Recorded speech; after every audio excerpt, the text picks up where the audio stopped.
The whisper reached him before the child did. "Can you fix our door? Mommy's crying." 6 words. Barely audible to human ears.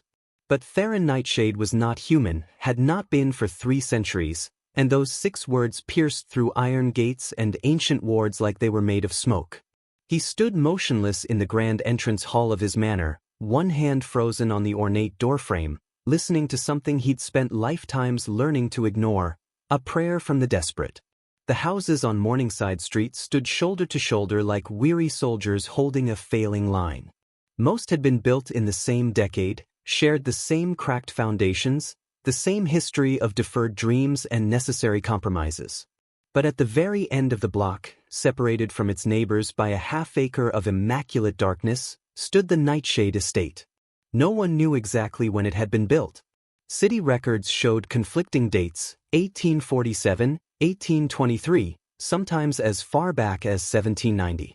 The house simply was, had always been, would always be. 3 stories of Gothic revival architecture that should have felt oppressive but somehow radiated a strange, cold safety. Before we step into Theron's world tonight, I need you to understand something. This isn't a story about a rescue. It's about what happens when something ancient and deadly remembers what it was like to be helpless. When a creature that has spent centuries avoiding attachment hears 6 words from a child and realizes that some doors, once you open them, change you forever. If you're ready for a tale about mate bonds forged in desperation, about redemption that costs everything, about the kind of protection that requires no gratitude but demands absolute transformation, then stay with me. And if this story reaches something deep inside you, that place that still believes in monsters who choose mercy, hit subscribe. Tomorrow I'm bringing you another story that will make you feel the weight of centuries and the power of a single choice. Drop a comment telling me where you're listening from. I want to know this story is reaching people who understand that the most dangerous monsters don't have fangs. They wear wedding rings and carry briefcases.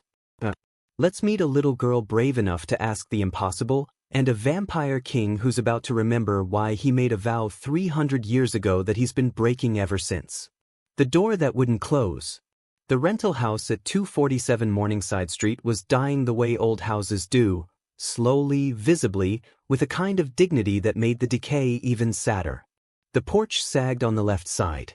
Paint peeled in long, weeping strips. The front window had a crack that spread like a frozen river across the glass. But it was the door that told the Real story. The frame had warped years ago, twisted by moisture and time until the door no longer fit properly. Every night, Cassandra Monroe had to pull with both hands, brace her foot against the threshold, and force it closed. Even then, a gap remained at the top. A thin seam that whistled when wind passed through, letting cold creep across the floor like an unwelcome visitor. Tonight, the gap seemed wider. Cassandra stood in her kitchen at 11:47 p.m., staring at the door through the archway, willing it to be something other than what it was, proof of how far she'd fallen, how much she couldn't control, how little she could protect. In the next room, her daughter Ilara slept fitfully on the couch. 6 years old. Too small for the weight she carried in her old beyond her years eyes. Too aware of things children shouldn't understand, like the difference between doors that close and ones that don't. Like the sound of her mother crying in the bathroom trying to muffle the sobs with a towel. Cassandra pressed her palms against her eyes. She tried so hard. 2 jobs, one during the day at the hospital cafeteria, one 3 nights a week cleaning offices. She'd given up everything. Her friends, her pride, her sleep, her health. But the door still wouldn't close. And if the door wouldn't close, what hope did she have of keeping anything out? Thump.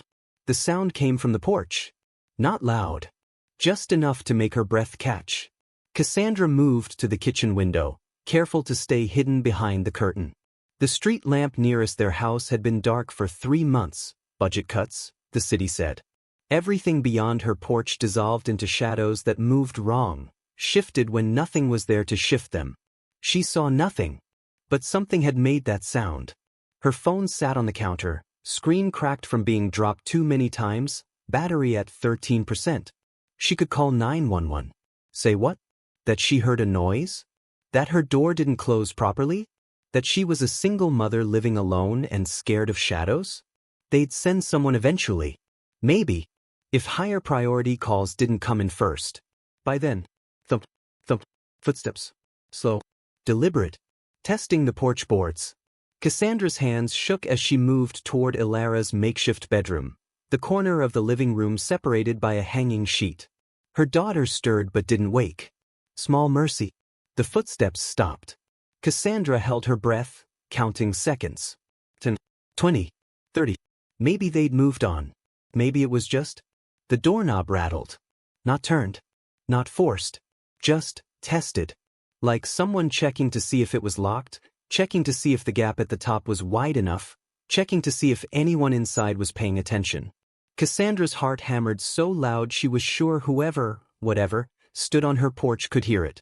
She backed toward the kitchen, toward the largest knife she owned, toward the phone that wouldn't save her in time. The doorknob stopped moving. Footsteps retreated. Faded. Gone. But Cassandra knew the truth that prey always knows. Predators that leave aren't done hunting. They're just waiting for a better time. She stood frozen in her kitchen until 2 a.m., watching the door, knowing that tomorrow night and the night after and the night after that, it still wouldn't close properly. And eventually, someone would realize that. The king who watched. Across the street, Theron Nightshade stood at his study window, tracking the human's heartbeat through walls and fear. He'd heard her crying earlier, the muffled, careful kind that spoke of practice, of someone who'd learned to grieve quietly so others wouldn't know. He'd heard the child wake up twice, check on her mother, return to her makeshift bed without complaint. 6 years old and already carrying adult concerns like stones in her pockets. He'd heard the prowler test the door. Theron's hands curled into fists behind his back.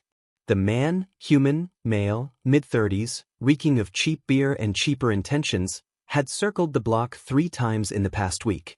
Tonight was the first time he'd approached the property directly. He'd be back. Men like that always came back. Theron had lived in this house for 60 years, on this continent for 200, and on this earth for 342. He'd been a king once, before the term meant presidents and parliaments. He'd ruled through force and fear and the absolute certainty that power was its own justification. He'd also watched his kingdom burn. Watched people he'd sworn to protect consumed by enemies he'd been too arrogant to see coming. Watched his sister, barely 17, barely more than a child, die defending villagers who shouldn't have needed defending if their king had been doing his job instead of expanding his territory. In the aftermath, when a traveling vampire had found him bleeding out in the ruins and offered immortality, Theron had taken it. Not for revenge. For penance. He'd made a vow, never again. Never helpless. Never looking away. But somewhere between that vow and the centuries that followed, protection had become isolation. Guarding had become distance. He'd convinced himself that caring meant weakness, that attachment meant vulnerability, that the best way to protect people was to stay far enough away that he couldn't fail them. Now he stood in his study, listening to a child breathe across the street, listening to a mother who couldn't close her own door, listening to danger circle closer, and felt the vow he'd buried wake up with the force of an earthquake. Never again. The memory came unbidden. Another night. Another door. His mother standing in their cottage doorway, holding it closed with both hands while winter wind tried to tear it from her grasp. The wood had warped that autumn. His father had promised to fix it, but then the fever took him, and promises died with the men who made them. Theron had been 12. Human. Helpless in all the ways that mattered. "Go to bed, Theron," his mother had said, her voice steady despite the tremor in her arms. "I'll manage." He'd believed her. Children always did. 3 nights later, raiders had come. The door gave way. His mother didn't. Theron closed his eyes, letting the 3 centuries-old pain wash through him. He'd been 12 then. He was 342 now. And across the street, another door wouldn't close. Another woman stood guard alone. Another child watched with frightened eyes. History didn't repeat, but it rhymed. And this one time, he could change the verse. The child who dared. Ilara knew things children shouldn't know. She knew the sound of her mother crying meant money problems, which meant they might have to move again, which meant she'd lose the small school where she just started making friends. She knew the door didn't close right, and that made Mommy scared at night, checking the locks every 10 minutes, jumping at every sound. She knew there was a man across the street who lived in the big house, and even though she'd never spoken to him, she knew with absolute certainty that he was not scared of anything. The knowing came from somewhere deeper than logic. The same place that told her which teachers were kind and which ones just pretended. The same instinct that warned her when thunder would come long before clouds appeared. When Elara looked at the Nightshade Manor, really looked, the way children can before adults teach them to stop seeing, she saw safety. Cold safety. Ancient safety. The kind that didn't smile or offer cookies but would break anything that threatened you. So when she woke at midnight on Thursday and heard the doorknob rattle again, heard her mother's sharp inhale of fear, Elara made a decision. She slipped out of bed while Cassandra was distracted, watching the door with wide, frightened eyes. Pulled on her shoes. Wrapped her small coat around her pajamas. Opened the back door, which closed perfectly fine, ironically, and stepped into the night. The cold bit through her coat immediately. November in this part of the country meant frost before dawn, meant breath turning to mist, meant the kind of darkness that felt solid. Elara walked down her driveway, looked both ways like Mommy taught her, and crossed the empty street toward the iron gates of the Nightshade estate. The gates were 12 feet tall, black as pitch, decorated with intricate scrollwork that formed patterns Elara couldn't quite focus on. They should have been locked.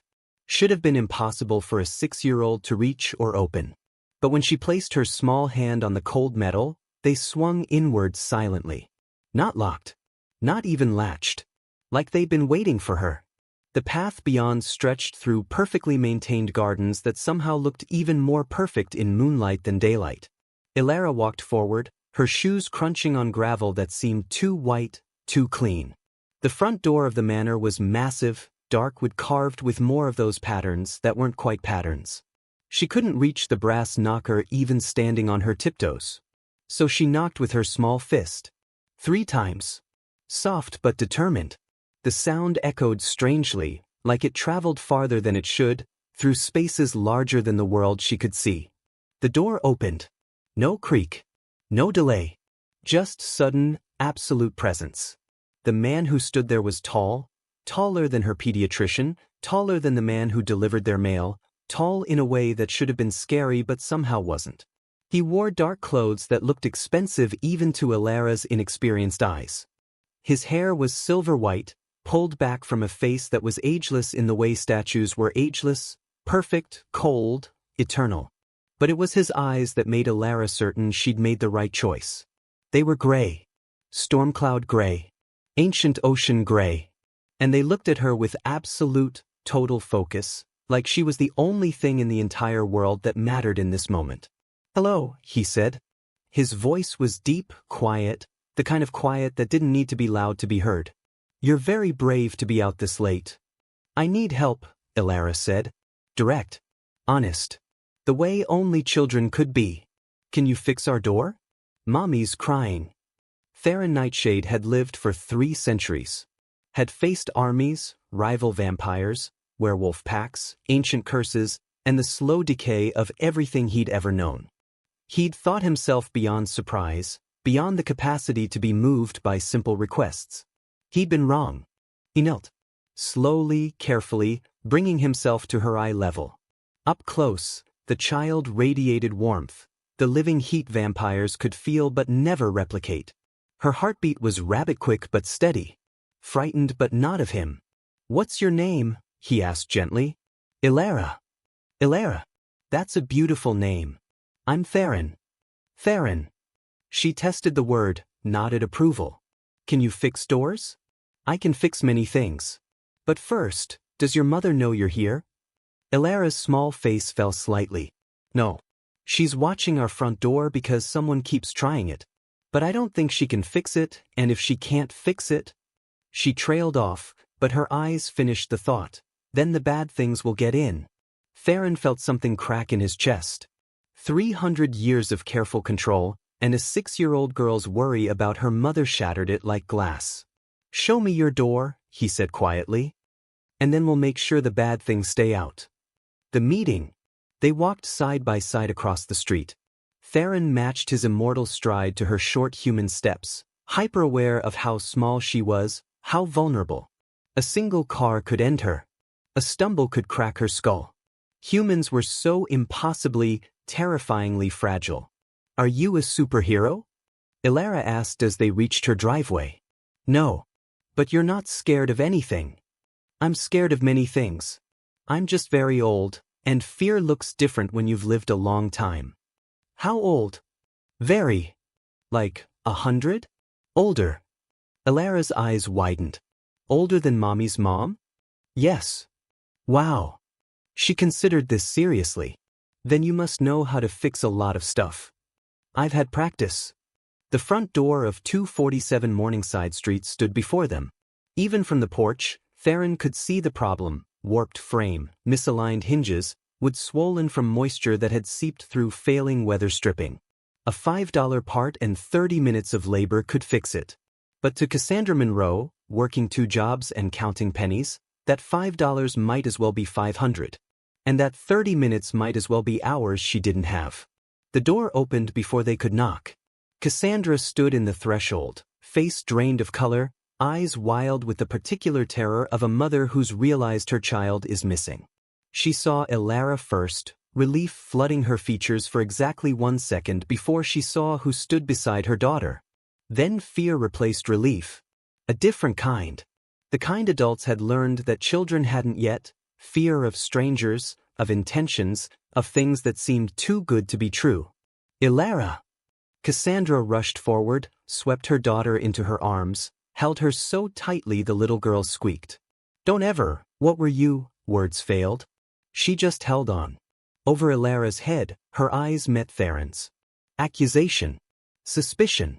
The defensive terror of prey confronted by predators wearing friendly faces. "I apologize," Theron said, keeping his voice carefully neutral, his body language deliberately non-threatening. "Your daughter came to my gate. She said your door needed repair. I offered to assess the situation." "She shouldn't have done that." Cassandra's voice shook. "She shouldn't have left the house." Her gaze dropped to Elara. "Baby, you can't just go to strangers' houses in the middle of the night." "But Mommy, he can fix the door. And then you won't be scared anymore." Cassandra's face did something complicated, love and pain and embarrassment tangling together. "Elara, go inside. Now." "But." "Now." Elara looked up at Theron, her small face apologetic. He gave her a tiny nod. "It's okay," and she reluctantly went inside. Cassandra turned back to him, and Theron saw her more clearly now. Mid-30s, probably, though exhaustion made age hard to estimate. Dark circles under eyes that had once been bright. Hair pulled back in a hasty ponytail. Clothes clean but worn. Everything about her screamed someone running on empty, holding on through sheer stubborn will. And beneath the exhaustion, beneath the defensive fear, Theron saw something else. Something that made his long-dead heart ache with recognition. Not the kind that announced itself, but the kind forged in silence and necessity. The kind that got up every morning despite knowing the day would be hard. The kind that smiled for a daughter even when crying alone in bathrooms. Warrior strength. Survivor strength. The kind his sister had possessed. "I'm sorry my daughter bothered you," Cassandra said stiffly.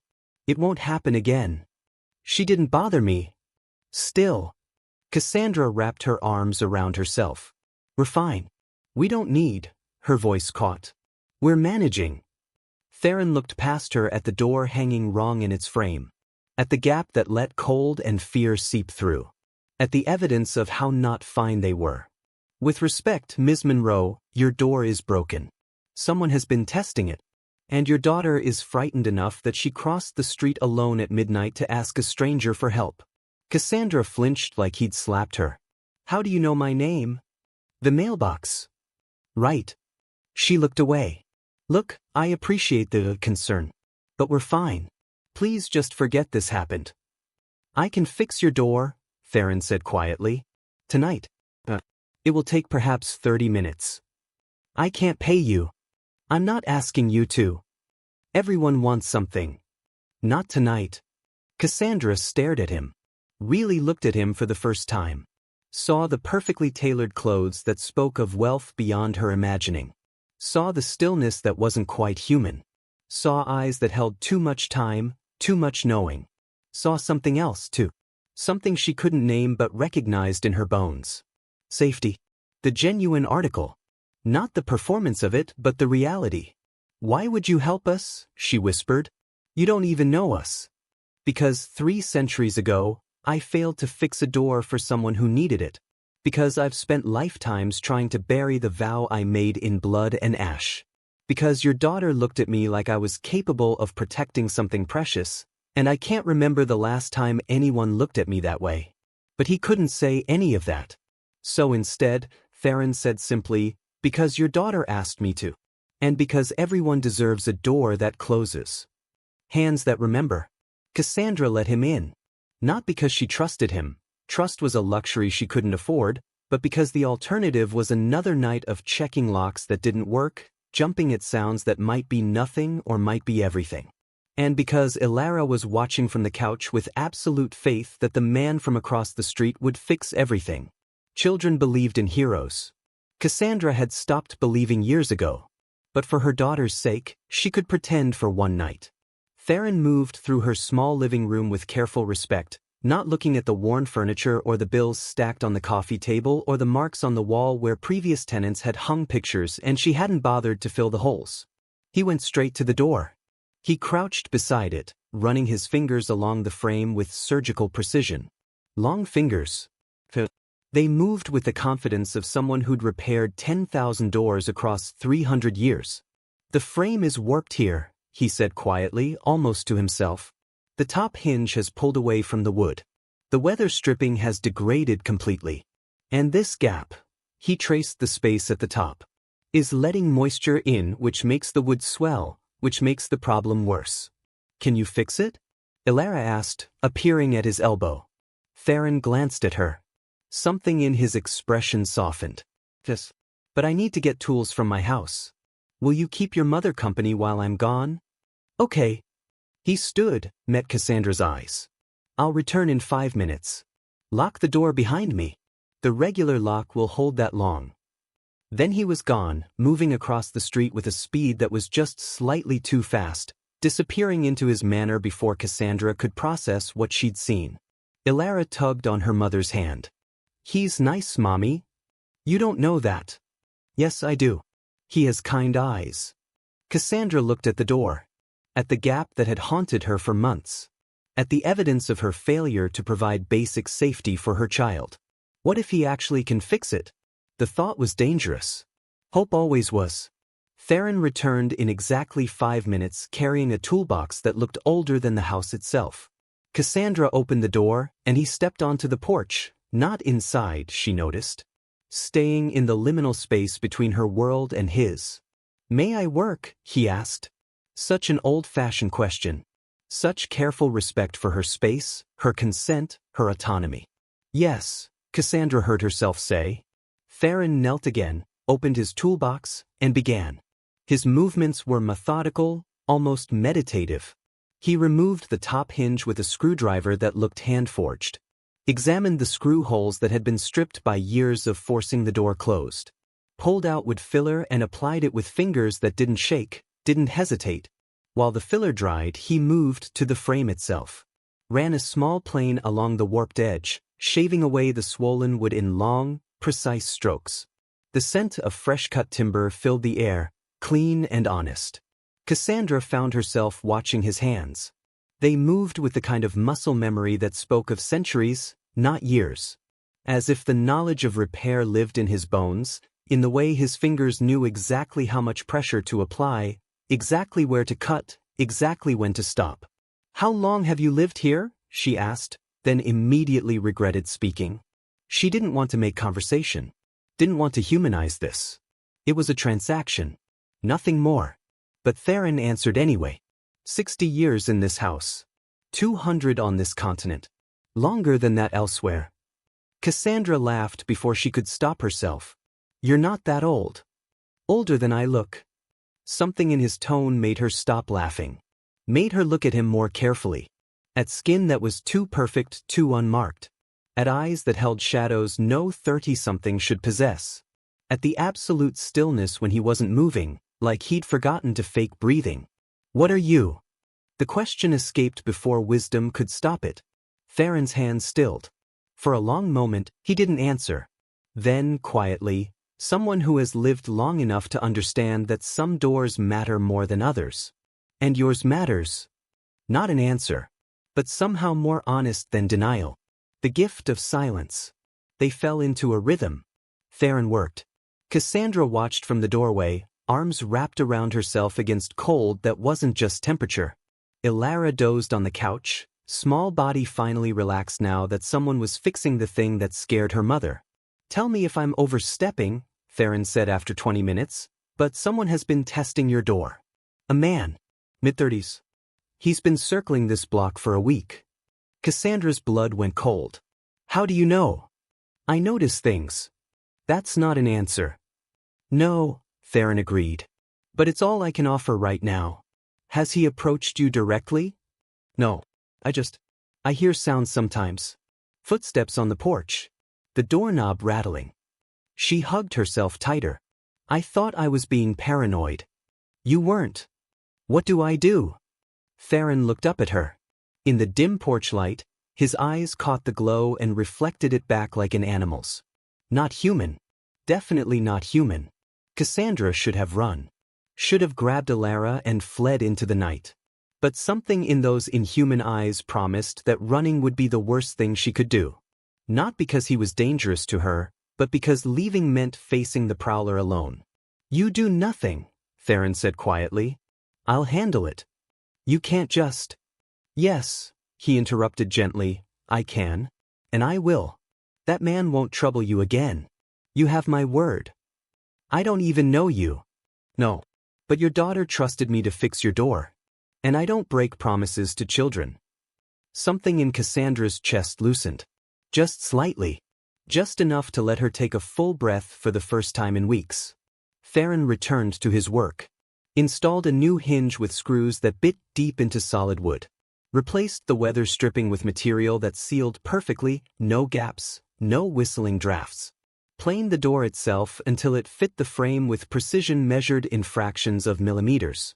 When he tested it, the door closed smoothly. Completely. The lock clicked home with a sound like absolution. Cassandra stared. Pushed the door gently. It stayed closed. Pulled it open. It moved without resistance. Closed it again. Perfect. After months of fighting it, pulling it, forcing it, the door finally worked. "I don't know what to say," she whispered. "You don't have to say anything. Everyone wants something. I wanted to fix your door. Now it's fixed."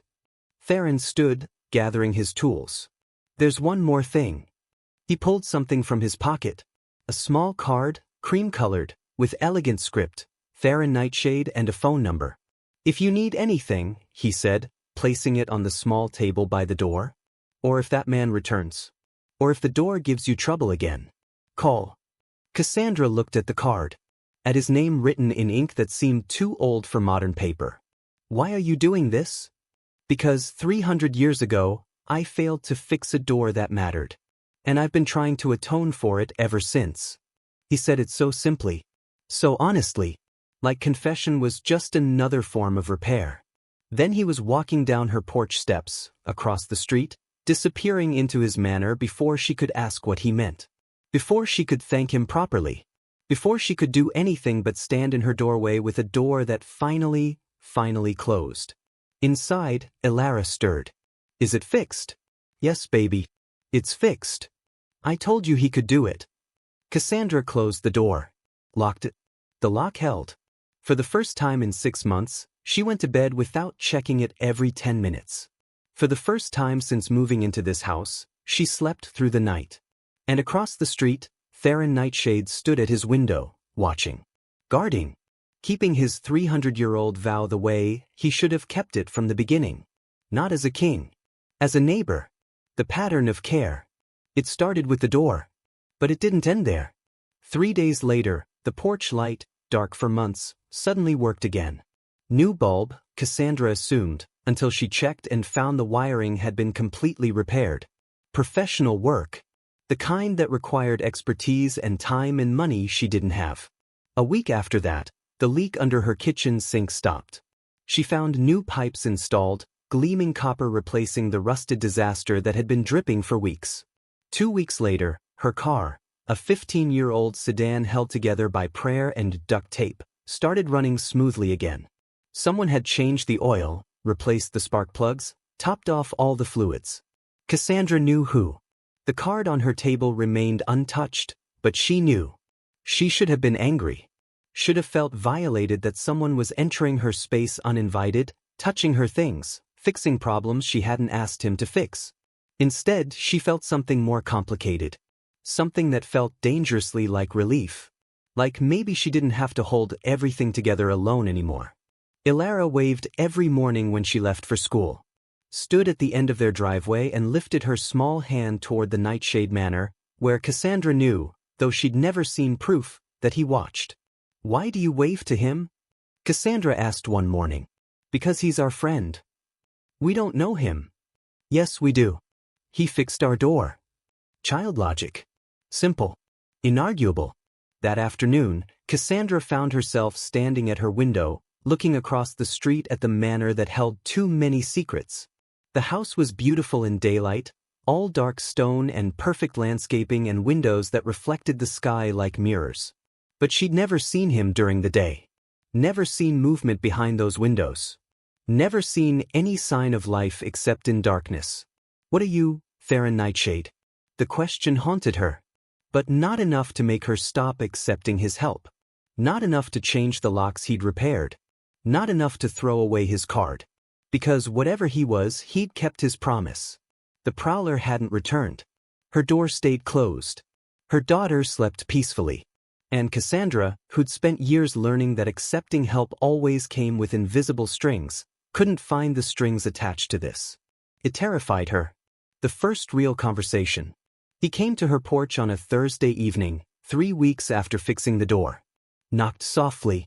Waited with inhuman patience for her to answer. Cassandra opened the door and felt her breath catch. In the dying light, Theron looked like something carved from marble and moonlight. Perfect. Impossible. "I apologize for the intrusion," he said quietly.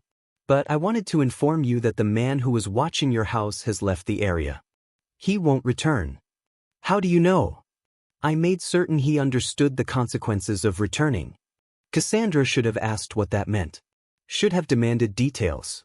Instead, she heard herself say, "Thank you." "You're welcome." Silence stretched between them. Not uncomfortable, but weighted.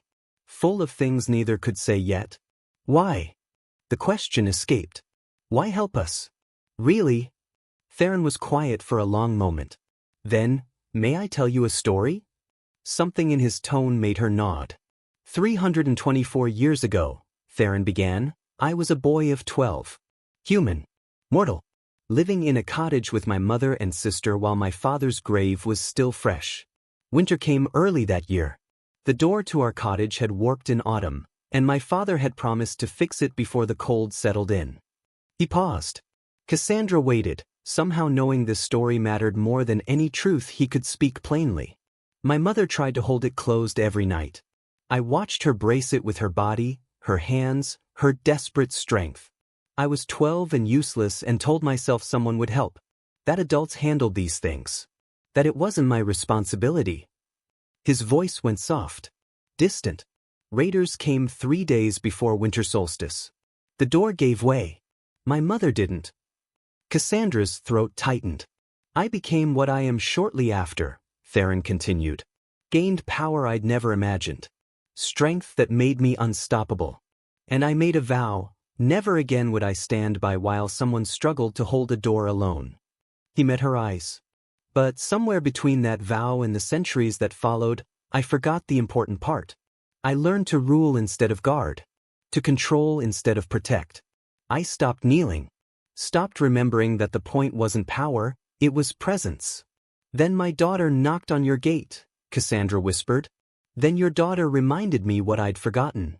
They stood in the twilight, separated by a threshold but connected by understanding that went deeper than words. I have no ulterior motives, Theron said quietly. I'm not keeping a ledger of debts. I'm not expecting anything from you. I'm simply trying to keep a very old promise to a woman who deserved better than a 12-year-old boy's helplessness. Cassandra felt tears prick her eyes. That wasn't your fault. You were a child. I know. It took me 2 centuries to believe it. But fault doesn't matter. Failure does. And I failed. He paused. I won't fail again. We're not your responsibility. No, Theron agreed. You're my choice. The bond deepens. Spring arrived slowly, reluctantly, like it wasn't sure it was welcome. The days grew longer. Cassandra's shifts didn't seem quite as exhausting. Ilara brought home report cards full of gold stars and teacher comments about what a joy she was to have in class. The door stayed closed. And Theron Nightshade became part of their lives the way ivy becomes part of stone, gradually, naturally, until you couldn't imagine the structure without it. He never entered their house. Never asked to. But he was there in ways that mattered. The porch light that never burned out. The garden that bloomed despite Cassandra having no time for it. The mailbox that repaired itself after teenagers knocked it over. Ilara started leaving him drawings. Small childish things, stick figures holding hands, houses with closed doors, suns that smiled. She'd place them under a rock by his gate, and by morning they'd be gone, taken inside like treasures. Cassandra found herself looking for him. Not obviously. Not desperately. Just checking her window at dusk, noting when his lights came on, feeling something ease in her chest when she saw proof of his presence. It wasn't attraction. Not yet. It was something deeper. More primal. The recognition of safety in a world that had taught her safety was an illusion. One evening in April, she knocked on his door. Theron answered, surprise flickering across his perfect features before control reasserted itself. Ms. Monroe. Is everything all right? Cassandra, she corrected. And yes. I just wanted to say thank you. Properly. For everything. That's not necessary. Maybe not. But I'm doing it anyway. She held out a container. I made extra lasagna. I thought you might. She trailed off, suddenly aware of how presumptuous this was. He probably didn't eat. Probably didn't need food. Probably. That's very kind, Theron said gently, taking the container. Thank you. You don't have to. I know. But the gesture matters. He held her gaze. Would you like to come in? Cassandra should have said no. Should have kept the boundary clear, kept this relationship safely distant. Yes, she heard herself say. Inside the manor. The interior of the Nightshade Manor was nothing like she'd expected. No cobwebs. No gothic excess. No theatrical darkness. Just clean lines, minimalist furniture, and an overwhelming sense of absence, like the house had been curated to reveal nothing about who lived there. Except for one thing. Thousands of them. Covering every wall, stacked on tables, filling cases that stretched from floor to ceiling. History, philosophy, science, literature in languages Cassandra didn't recognize. The accumulated knowledge of centuries. You read a lot, she said, immediately feeling stupid. I have time. She laughed. Couldn't help it. I suppose 300 years gives you that. Theron smiled. Actually smiled. It transformed his face from marble to something almost human. 342. But who's counting? They sat in his study. Cassandra on a chair that was probably worth more than her car. Theron standing by the window, maintaining careful distance, never quite relaxed despite the informal setting. Can I ask you something? Cassandra said. Anything. What are you? Really? Silence. Long and waited. Then, would you believe me if I told you? I don't know. Try me. Theron turned from the window. Met her eyes with centuries of honesty. I'm a vampire. Turned in 1703. Dead but not deceased. Immortal but not invincible.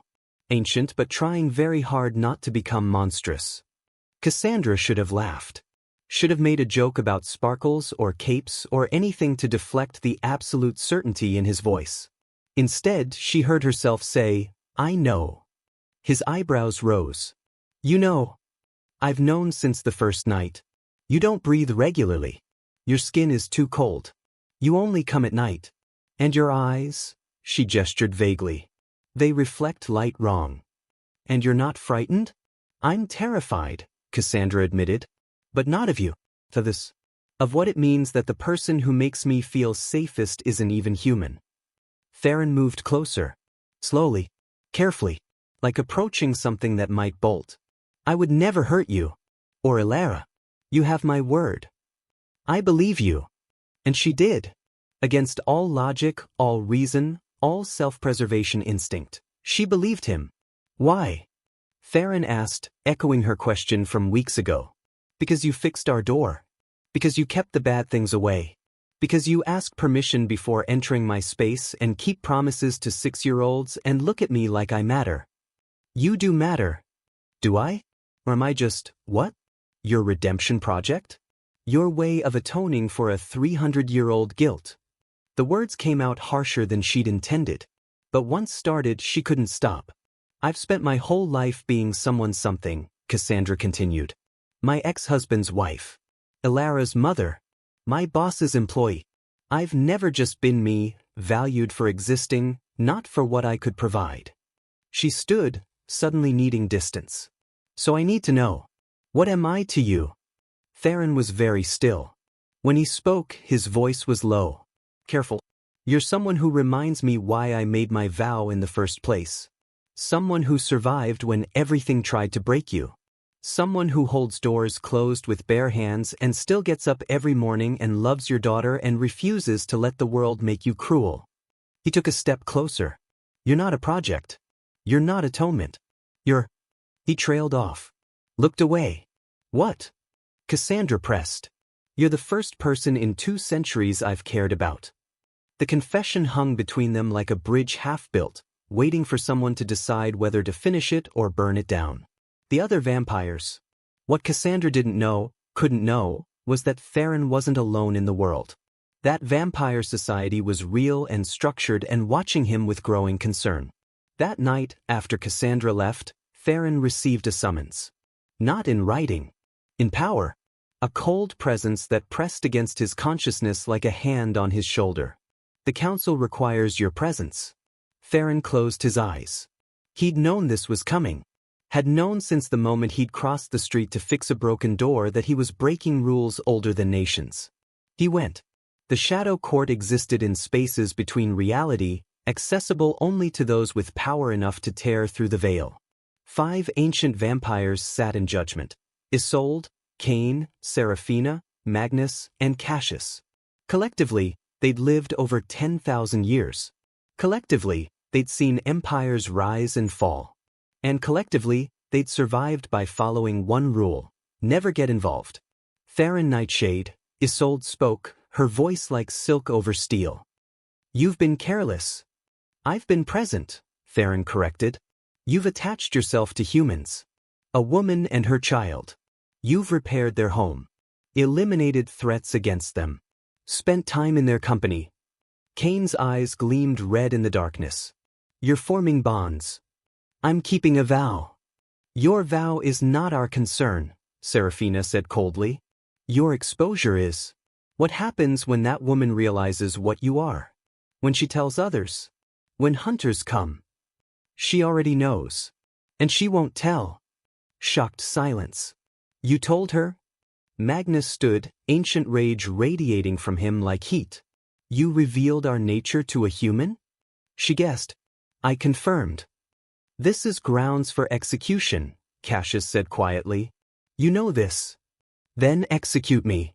Theron's voice was steel. "But understand that I'm not stopping. That woman and her child are under my protection. Any who threaten them threaten me. And I will defend them with every ounce of power I possess." "Even against us?" Isolde asked. "Even against you." The council exchanged glances. Silent communication passing between beings old enough to speak without words. Finally, Isolde said, "We'll allow this. For now." But Theron, if your human attachments endanger our kind, we will intervene. And we will not be gentle. Understood? One more thing, Cain added. Don't fool yourself into thinking you can give her a normal life. We are monsters. She is prey. That truth doesn't change just because you've developed feelings. Theron said nothing, because Cain was right, and that truth would eventually destroy everything. The cruel word. It happened 2 weeks later. Isolde came to his manor unannounced. Brought Serafina with her. They moved through his home like they owned it, examining his books, his space, his choices. She's pretty, Serafina commented, looking at a drawing Alara had given him, framed now, hung in his study. The child. She's under my protection, Theron said flatly. Yes, so you've said. Multiple times.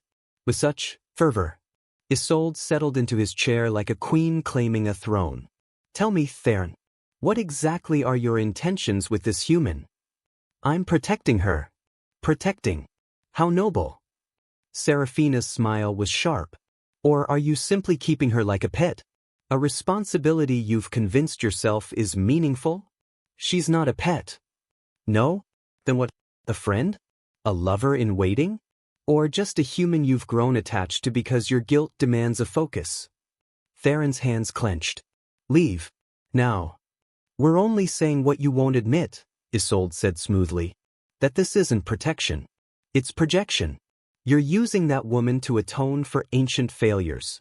Humans always mistake our protection for affection. But we both know the truth.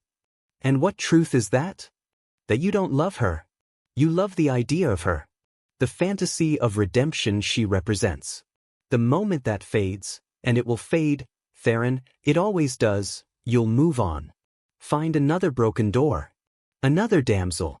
Another way to convince yourself you're not the monster you actually are. Get out. We'll go. But think on it. Because you're lying to that woman. Making her believe she matters when she's really just a means to salve your guilty conscience. And when she realizes that, when she understands she's nothing more than your redemption project, it will destroy her. They left. And Theron stood alone in his study, their words echoing like poison in his mind. Humans always mistake protection for affection. You don't love her. You love the idea of her. She's just a means to salve your guilty conscience. He told himself it wasn't true. Told himself they were wrong, that his feelings for Cassandra were genuine, that she mattered beyond guilt and vows and ancient shame. But doubt was a seed. And once planted, it grew. The overheard words. Cassandra had come to return another dish. Homemade bread this time. A small gesture of thanks for the 100th invisible repair he'd made to her life. She reached his porch and heard voices inside. Female voices. Sharp and cutting. She shouldn't have listened. Shouldn't have stayed. But something in the tone made her freeze. Really just a responsibility you've convinced yourself is meaningful. She's not a pet. No? Then what? A friend? A lover in waiting? Or just a human you've grown attached to because your guilt demands a focus? Cassandra's breath caught. The dish trembled in her hands. Using that woman to atone for ancient failures. Humans always mistake our protection for affection. But we both know the truth. And what truth is that? That you don't love her. You love the idea of her. The fantasy of redemption she represents. The words hit like physical blows. Each one finding soft tissue, vital organs, the places she tried so hard to protect. Just a responsibility. Humans mistake protection for affection. The fantasy of redemption she represents. Cassandra backed away. Carefully. Silently. The bread forgotten on his porch step like an offering at an altar that didn't want it. She walked home in a daze. Closed her perfectly functional door. Locked her perfectly working lock. Stood in her perfectly maintained house and felt everything she'd let herself believe shatter like glass dropped from a great height. He didn't care about her. Not really. She was a project. A means to assuage 300-year-old guilt. A broken thing he'd fixed so he could feel less broken himself. The hurt should have made her angry. Should have made her scream or cry or confront him. Instead, it made her silent. Because silence was the armor she'd learned to wear. The weapon that couldn't be taken from her. The distance that kept her safe when everything else failed. And if Theron Nightshade thought she was just a responsibility, just a fantasy, just a human who'd mistaken protection for something real, then he was about to learn what it felt like when the responsibility went silent. When the fantasies stopped believing. When the human chose dignity over dependence. The absence. Theron noticed immediately. The morning after Isolde and Seraphina's visit, Ilara didn't wave. She walked to the end of her driveway with her mother, got on the bus, and never once looked toward his manor. It could have been nothing. Children forgot. Children got distracted. Except Cassandra didn't look either. The next morning was the same. And the morning after that. By the fourth day, Theron felt unease prickling down his spine. Something had changed. Something had broken. He just didn't know what. He waited until evening, then crossed the street. Knocked on the door he'd repaired. The door that was still closed, still working, still proof of his care. Cassandra answered. Looked at him with eyes that held nothing. Not anger. Not fear. Not warmth. Just absence. Ms. Monroe, he said carefully. Is everything all right? Fine. Thank you. Ilara hasn't been waving. She's been busy. School projects. I haven't seen you in a while. I've been working. Each answer was polite. Cordial. Completely empty of anything real. Have I done something to offend you? Theron asked. No. You've been very helpful. Thank you for everything. Thank you. Past tense. Like a door closing. Cassandra. I should go. Ilara has homework. Good evening, Mr. Nightshade. She closed the door. Not slammed. Not forced. Just closed it gently, completely, with the finality of someone who'd made a decision and wouldn't be swayed. Theron stood on the porch, staring at what he'd planed with his own hands, and felt something cold settle in his chest. She knew. Somehow she knew. The distance grows. Days became weeks. Weeks became a month. Spring slid into early summer. Cassandra stopped returning dishes. Stopped knocking on his door. Stopped leaving notes of thanks for the repairs that continued, because Theron couldn't stop fixing things, couldn't stop maintaining her space even as she retreated from his. Ilara stopped leaving drawings. The house across the street became just that, a house. Not a home he protected. Not a place where people he cared about lived. Just a structure on a street he happened to occupy. Theron tried everything. He left a book on her porch, a novel about survival and strength and mothers who fought impossible odds. She left it untouched for 3 days before returning it with a note. Thank you, but I don't have time for reading. He fixed her car when the transmission started to fail. She took it to a mechanic the next day to have his work inspected, paid them with money she didn't have, acted like his help was suspect. He stood in his study at night, watching her windows, and saw her looking out. But the moment their eyes met, she'd turn away. Not angry. Not hurt. Just done. And slowly, horribly, Theron began to understand. Silence wasn't absence of feeling. It was presence of hurt too deep for words. She wasn't angry because anger would have meant she still cared enough to fight. She'd gone silent because she was protecting herself the only way she knew how. By erasing him from her life before he could prove that the cruel women in his study had been right. The realization. It happened on a Tuesday night in June. Theron stood at his window, watching Cassandra carry groceries from her car. She'd lost weight. Moved with the tired determination of someone barely holding on. Smiled at Ilara with love that looked like it cost her everything. And he understood. The women hadn't been right. But Cassandra thought they were. She'd heard. Somehow, she'd heard Isolde and Seraphina twisting his care into convenience, his protection into guilt. And she'd believed them because humans who'd been hurt before always believed the worst. She thought she was just a responsibility. A redemption project. A fantasy he'd grown attached to because his guilt demanded a focus. She thought he didn't really care. And rather than ask him, rather than demand the truth, rather than fight for what they'd been building, she'd done the smart thing. The safe thing. The thing survivors did when they recognized a pattern. She'd withdrawn. Theron closed his eyes. Felt the weight of 3 centuries pressing down. Felt the truth he'd been avoiding since the moment he'd crossed the street to fix a broken door. He loved her. Not the idea of her. Not the redemption she represented. Not the way she made him feel less monstrous. He loved her. Cassandra Monroe. Exhausted, stubborn, frightened, fierce woman who'd survived when everything tried to break her. Who loved her daughter with the kind of intensity that made the universe seem small.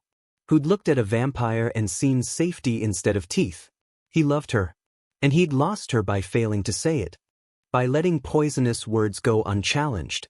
By not fighting for what mattered. By assuming his actions would speak louder than the doubts planted by creatures older and crueler than human imagination could grasp.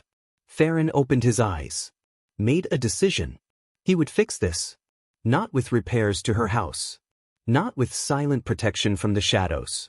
But with the one thing he'd withheld. Vulnerability. The admission that she wasn't a project. She was his mate. The word rose from somewhere deep, somewhere ancient, somewhere that predated his turning. The vampire inside him recognized it even as the man he'd been tried to deny it. Not in the supernatural, controlling way of fiction. But in the way that mattered. The recognition that she was the one person in 3 centuries who made immortality feel less like curse and more like possibility. Now he just had to make her believe it. The letter. He started with a letter. Not an email. Not a text. A letter written by hand on paper he'd made himself, in ink mixed from recipes older than her country, in handwriting that spoke of quills and candles and nights before electricity. Cassandra, I don't know what you heard or what you think you heard, but I need you to understand something. You are not a project. You are not a fantasy. You are not a means to assuage my guilt. You are a woman I have come to care for in ways that terrify me, because caring means vulnerability, and I have spent 3 centuries avoiding vulnerability like it was the sun itself. If you heard me speaking with others that night, and I believe you did, then you heard me defending you against accusations I should have denied outright. But I hesitated. Not because their words held truth, but because doubt is a poison, and even creatures as old as I am aren't immune to it. I am asking, begging, for a chance to prove that what I feel for you is real. Not as recompense. Not as duty. But as choice. Because you are my choice, Cassandra. Every morning when you don't wave. Every evening when you turn from your window. Every day I watch you survive and wish I could tell you that you're not just surviving, you're teaching an ancient, tired creature how to live again. If you never speak to me again, I will understand. I will respect your boundaries. I will continue to keep you safe from the shadows because that's what I promised your daughter, and I don't break promises to children. But I need you to know, you are not nothing. You are everything. Theron. He left it under her porch light. Walked away before she could find it. Spent the night pacing his study like a caged thing, waiting for dawn, for an answer, for any sign that his words had reached her. The letter disappeared. But no response came. He tried gifts next. Not flowers. She'd said once she didn't like cut flowers, said they were just beautiful things dying slowly. So he brought bulbs instead. Spring bulbs that would bloom next March. Planted them in her garden at night while she slept, creating a path of color that would rise when winter ended. She pulled them up the next day. Every single one. He left books on her porch. Novels about strong women and second chances. Stories where the monsters loved carefully and the heroines chose for themselves. She donated them. He saw them at the library book sale. He fixed things that weren't broken. Reinforced her porch until it could hold a car. Waterproofed her roof until it could withstand hurricanes. Made her house fortress strong because if she wouldn't let him protect her directly, at least he could protect her space. She hired an inspector. Made sure nothing he'd done was dangerous or invasive. Treated his care like it was suspect. Every rejection was a knife. Every silence was proof that he'd failed in the way that mattered most. He hadn't protected her heart. And now she'd locked it away where even he couldn't reach. The breakdown. 3 months after she'd stopped speaking to him, Theron stood in her garden at 2 a.m., staring at the house where she slept, and felt something inside him crack. I don't know how to fix this, he said to the darkness. To the silence. To the woman who couldn't hear him. I don't know how to prove that you're not a project or a fantasy or a means to redemption. His voice broke. After 3 centuries, it broke. I fixed your door because your daughter asked me to. I kept the predator away because you deserved safety. I maintained your space because I wanted you to have one less thing to worry about. He closed his eyes. But somewhere between the door and now, between fixing things and watching you survive, I stopped doing it for the vow. I started doing it because thinking about you made immortality feel less empty. He sank to his knees. In the garden he'd planted. On the path he'd reinforced. Under stars that had watched him fail 300 years ago and were watching him fail again now. You're not my redemption, Cassandra. You're my reminder that some things are worth the risk. Worth the pain. Worth breaking vows older than nations. The house stayed silent. Cassandra slept, unknowing, untouched by his confession. But Theron stayed anyway. Knelt in her garden until dawn threatened. Because even if she never forgave him, even if she spent the rest of her life avoiding him, he would keep his promise to Elara. The door would stay closed. The bad things would stay out. And Cassandra Monroe would be safe. Even if being safe meant being safe from him. The witness. Elara saw him.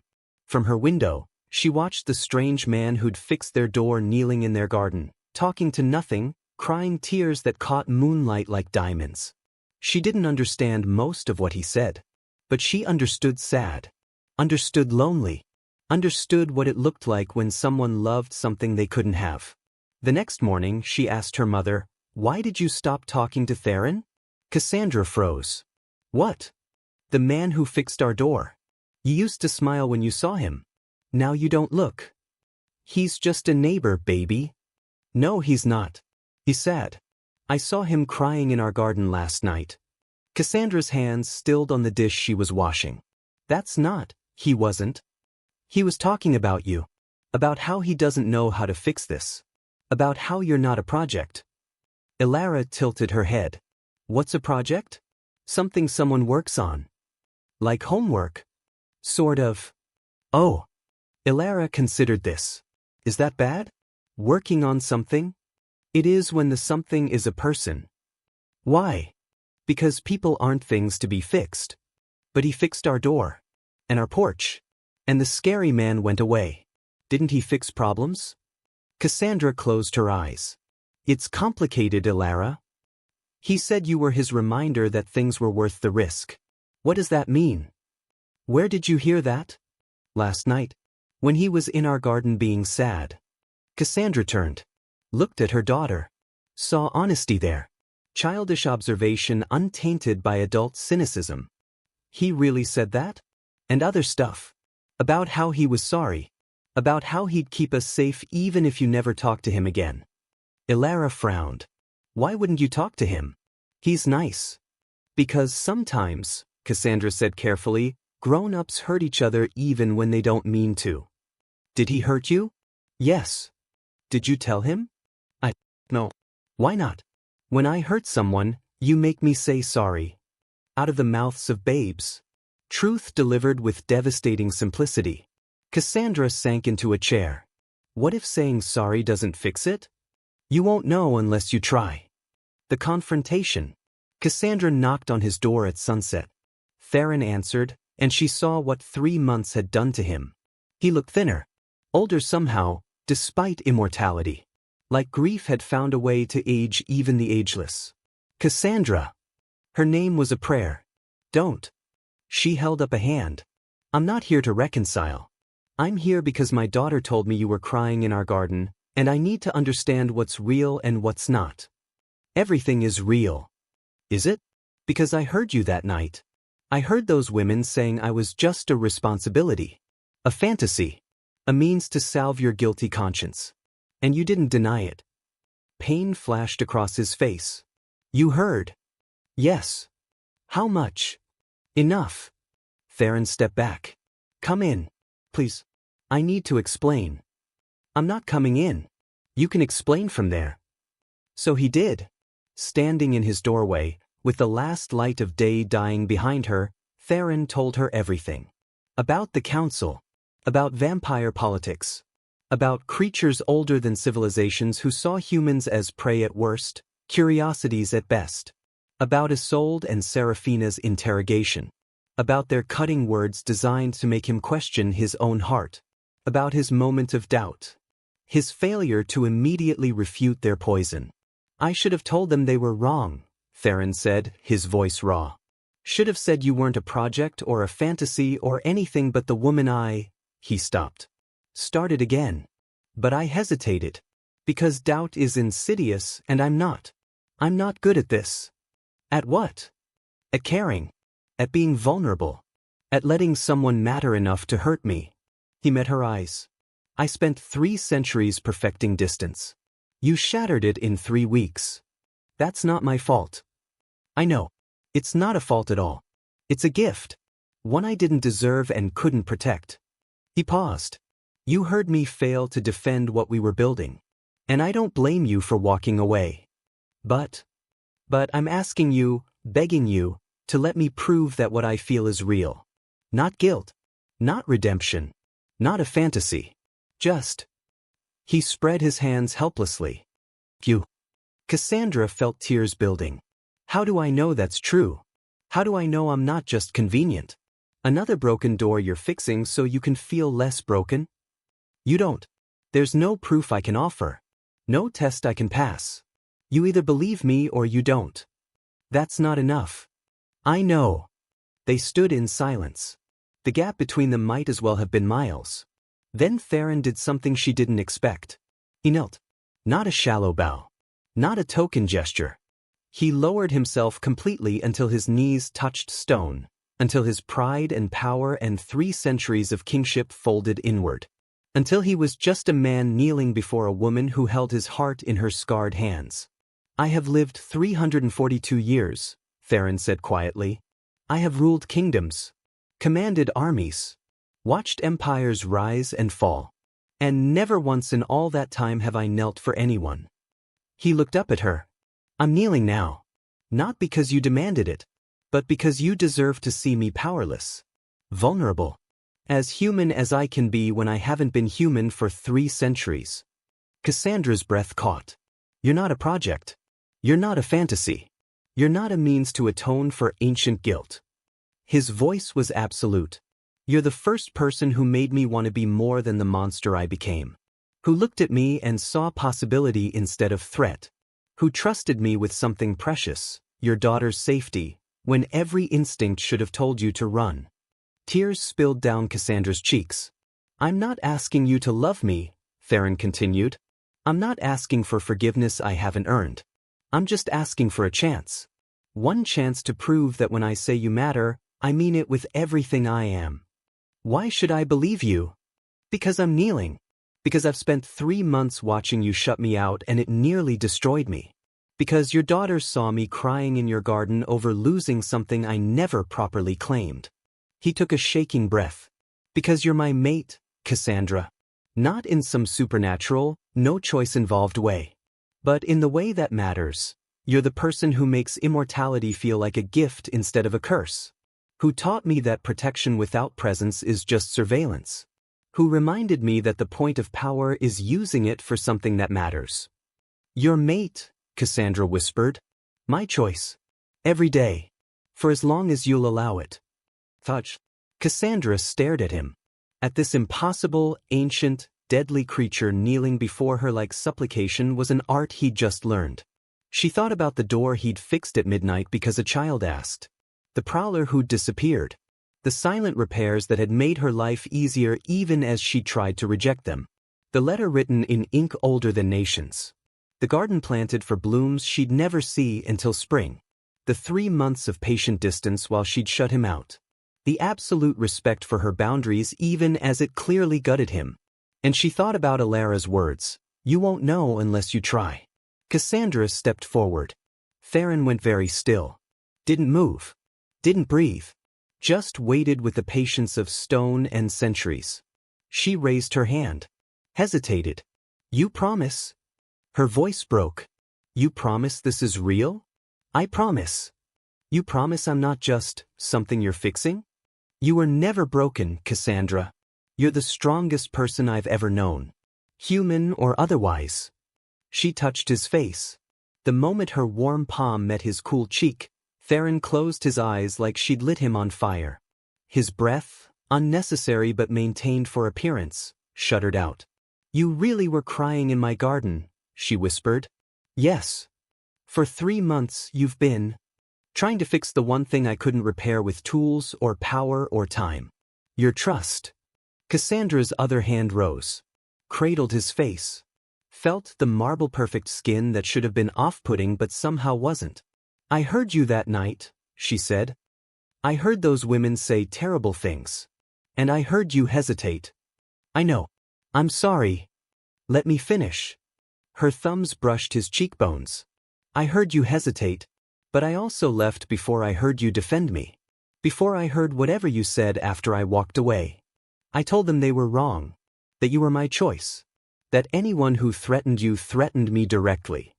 And then I spent 3 months proving I meant it. Poorly. But I tried." Cassandra laughed through tears. "The bulbs I pulled up? Horribly misguided. The books I donated? Even worse. The fortress porch? Overcompensation." She was crying now. Really crying. But not from pain. From relief. From the release of carrying fear alone for 3 months. "I'm sorry," she whispered. "I'm sorry I heard and didn't ask. I'm sorry I shut you out. I'm sorry I..." "Don't." Theron's hands rose slowly, carefully, giving her time to pull away. When she didn't, he cradled her wrists. "You did what survivors do. You protected yourself. There's no apology necessary. But I hurt you. I hurt you first. By hesitating. By not immediately telling those vipers that you weren't a fantasy, you were my future." Cassandra's breath caught. "Your future? If you'll have me. Which I understand is a substantial ask given that my future is rather extensive." "How extensive?" "Potentially eternal." "That's long." "Yes. What would that mean? Us having a future?" Theron's eyes opened. Met hers. "It would mean I court you properly. At human pace. With human rituals. Dates and flowers and meeting your family if you have family to meet. It would mean respecting your boundaries while making clear that my care for you is romantic, not fraternal. And Ilara? Would be protected and loved and never treated as anything but the remarkable child she is. Not as leverage. Not as obligation. As someone I've come to care for in her own right." Cassandra's hands slid from his face to his shoulders. "If I say yes to this, to us, you can't hesitate again. You can't let other vampires make you doubt. You can't let centuries of isolation make you forget that I'm choosing you too. I won't. You promise?" "I promise. On everything I am. On the vow I made 3 centuries ago. On your daughter's drawings that I've kept like treasures. I promise, Cassandra, you are not a project. You're my person." She pulled him to his feet. He rose slowly, never breaking contact, moving like someone afraid the spell would shatter. They stood face to face. Her warm. Him cold. Her mortal. Him eternal. Her scarred by life. Him scarred by centuries. Perfect opposites. Perfect balance. "I'm still angry," Cassandra whispered. "I know. And it's going to take time to trust this completely. I know. And I'm probably going to freak out about the vampire thing at some point. I'm counting on it." She smiled despite herself. "You're very strange. I'm very old. It's similar." And then, finally, impossibly, after 3 months of silence and hurt and desperate redemption attempts, Cassandra kissed him. Not deeply. Not passionately. Just a soft press of warm lips to cool ones. A promise that matched his vow. A choice that answered his kneeling. When she pulled back, Theron looked dazed. Undone. Like 3 centuries of control had just evaporated under one small gesture of forgiveness. "Cassandra! Take me on a date," she interrupted. "A real date. With planning and flowers I can keep and a restaurant where I don't feel poor." "Yes. And meet Ilara properly. Not as the man who fixed our door. As the person I'm seeing. Yes. And tell those vampire women that if they come near us again, they'll regret it." "With pleasure." She smiled. actually smiled. Okay then. We're doing this. We're doing this, Theron repeated, wonder in his voice. The door still closed properly. That hadn't changed. But now it opened too. Opened to let Theron in on Tuesday evenings when he brought dinner he'd learned to cook despite not needing to eat. Opened on Saturday mornings when he and Alara worked in the garden, planting things that would bloom long after summer ended. Opened on random weeknights when Cassandra needed help with household repairs and he needed the reminder that being useful didn't mean being used. They were careful. Slow. Two people learning to trust when life had taught them that trust was dangerous. But they were learning. Cassandra learned that Theron's silence wasn't indifference, it was the habit of centuries spent alone. That his gifts weren't manipulation, they were the language of someone who'd forgotten how to use words for feelings. That his protection wasn't possession, it was the manifestation of a vow older than nations finally kept the way it should have been from the start. Theron learned that Cassandra's independence wasn't rejection, it was survival instinct. That her need for space wasn't lack of feeling, it was self-preservation. That her daughter's acceptance wasn't guarantee of hers. Mothers protected differently than children trusted. They went on dates. Real ones. Restaurants where she didn't check prices and he didn't mention that he'd owned the building since 1943. Movies where they shared popcorn and she didn't comment that he never actually ate any. Walks through evening gardens where he held her hand and she didn't mention that his skin stayed cold regardless of temperature. Normal things. Human things. The kind of courtship that had nothing to do with mate bonds or supernatural pull and everything to do with two people choosing each other daily. Alara helped. Children always did. She'd appointed herself their relationship counselor, asking questions like, "Did you tell him about the thing?" And, "Did she tell you she likes it when you smile?" And, "Are you going to get married because I'd be really good at being a flower girl?" Theron had learned to smile more. Cassandra had learned to accept help without feeling weak. And slowly, impossibly, the house at 247 Morningside Street stopped being a place Cassandra survived in and became a home she lived in. Because the door closed when she wanted safety. But it opened when she chose connection. And that choice, that daily, difficult, beautiful choice, was the real magic. Not supernatural bonds. Not vampire protection. Not redemption arcs written in blood and ash. Just a woman and a man. One mortal, one not. Learning that sometimes the best way to keep doors closed against danger was to open them first to love. Theron stood at Cassandra's porch at dusk, holding flowers he'd grown himself in his impossibly perfect garden. Real flowers. Living ones. The kind that would bloom in a vase for weeks because he'd learned exactly how to tend them. Cassandra answered. More flowers. I'm courting you properly. Flowers are traditional. You know what else is traditional? What? Asking someone to be your girlfriend like we're in high school. Theron blinked. Are we not? I thought we were already. We're dating. But I haven't officially agreed to be your girlfriend. Is there a difference? There's a label. Labels matter. Then will you, he paused, started again with full formality. Cassandra Monroe, would you do me the honor of officially being my girlfriend? I don't know. What are the benefits? Exclusive access to a vampire who will repair anything you need, protect everything you love, and attempt to be emotionally available despite 3 centuries of practice at the opposite. Tempting. Also, I come with a rather extensive library. Sold. She took the flowers. Pulled him inside. Kissed him properly this time, deep and warm and full of promise. When they broke apart, Alara was watching from the couch with a book. Are you guys being gross again? Yes, they said in unison. Good. That means you're happy. She returned to her reading, completely unbothered by vampire kings and mortal mothers and relationships that shouldn't work but did. Theron looked around the small living room. At the worn furniture. At the bills still stacked on the table. At the life that was messy and complicated and beautifully, impossibly human. Thank you, he said quietly. For what? For letting me fix your door. Cassandra smiled. Took his hand. Thank you for hearing my daughter when she asked. Outside, the street lamp glowed steadily. The porch was solid. The door closed properly. And inside, for the first time in 3 centuries, Theron Nightshade was home. Not because of the house. Because of the woman who'd chosen to open her door. The child who'd been brave enough to ask. The life they were building one careful repair at a time. Some doors closed. Some opened.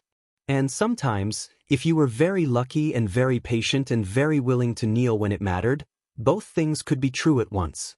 And there it is. A door that closed. A child who dared. A vampire who remembered why he'd made a vow 3 centuries ago. And a woman who learned that sometimes the monsters who protect you are less frightening than the humans who pretend they won't hurt you. If this story reached something deep inside you, if you felt Cassandra's fear and Theron's desperate redemption and Alara's simple faith that good people fix doors, then you understand what I'm trying to do here. Stories aren't just entertainment. They're reminders that protection without presence is just surveillance. That power without vulnerability is just control. And that sometimes the difference between broken and whole is as simple as someone caring enough to kneel. Tomorrow I'm bringing you another story. Another impossible love. Another reminder that the best monsters are the ones who choose mercy. Subscribe if you haven't. Comment where you're watching from. And remember, if you're holding a door closed alone tonight, you deserve someone who'll help you hold it. Not to take over. Not to control. Just to stand beside you until the weight feels lighter. Until tomorrow. Stay safe. And may all your doors close properly.